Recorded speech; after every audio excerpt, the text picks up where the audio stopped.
Alam niyo po, tuwing Pasko may tatlong klase ng tao. Una, yung mga taong sobra yaman, hindi niya na alam kung ano pang ririgalo niya sa kanyang mga kaibigan at kamag-anak. Bakit?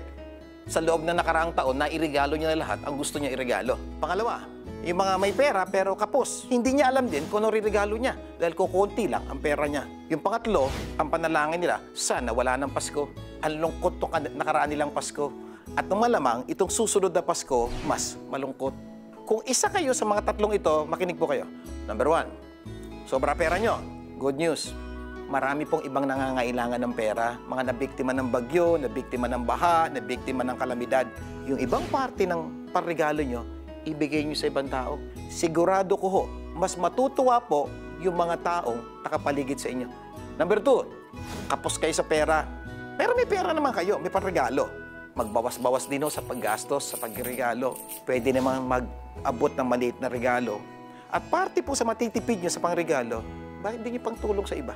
Pangatlo, wala kang pera, wala kang panregalo. Siguro kaya wala kang pera, hindi ka nagregalo. Isa sa mga bagay na natutunan ko sa buhay, huwag niyo po kakalimutan itong kasabihang ito. If you want something you never had, you need to do something you never done.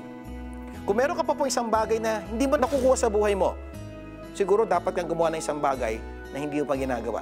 Ibigan, kung di ka pa nakakapag-donate dito po sa aming programa, 700 Club, para makatulong sa ibang tao. Baka it's about time. Ito na yung hinihintay ng Diyos para ipagkaloob sa iyo yung mga bagay na gusto mo pong makuha sa buhay mo. Ulitin ko po, if you want something you never had, you need to do something you never done.